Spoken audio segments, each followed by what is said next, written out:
the crowded housing of victims in wood crates, the arbitrary designation of who lives and who dies. The Christian lives, the Jew dies. Dog lives, pig dies. The constant vilification and abuse of the victims, which would make the killing more accepted. And finally, as I mentioned, the deception about the horrors behind the death camp or the slaughterhouse walls.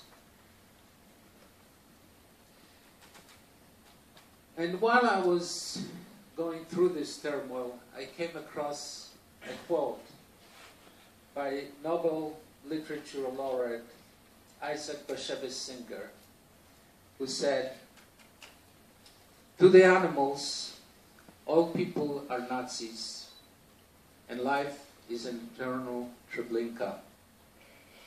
And this is when I finally realized that there was a valid reason for my surviving the Holocaust.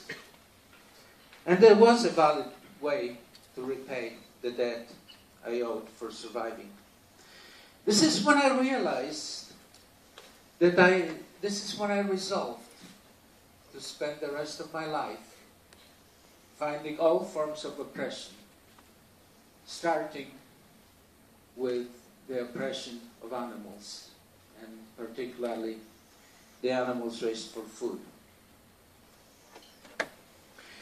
My friends, the most appropriate way to honor the memory of my family and my people in our Holocaust is to show that their sacrifice had not been in vain, that it has taught us some vital, valuable lessons.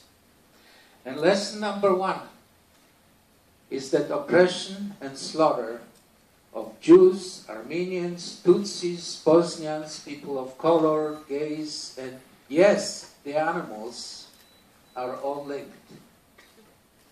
And they are linked not by the identity or the relative value of the victims. No, they are linked by the oppressive mindset. Yes, each episode of oppression is unique, particular to its victims. Our Holocaust is unique in the systematic way that one nation set out to wipe out another.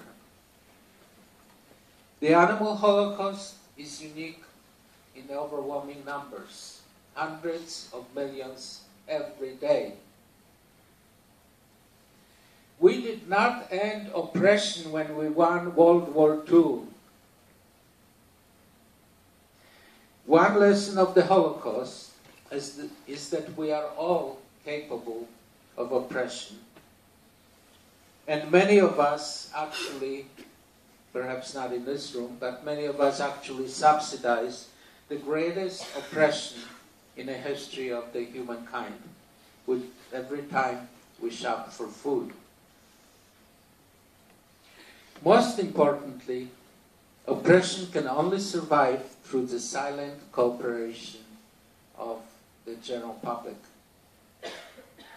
Millions of otherwise well-meaning, upstanding Germans and Polish citizens knew of the death camps in their midst and yet said nothing. Just as we all know about the horrors of the factory farm and the slaughterhouse in our midst, and yet we say nothing.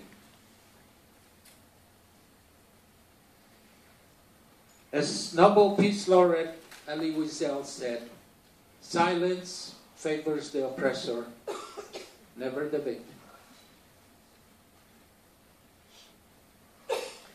But there is an important difference between them and us. The Germans or Poles who spoke up would be shot on the spot. All that we have to do is to change our shopping list the next time we go to the local supermarket, and perhaps share our decision on Facebook.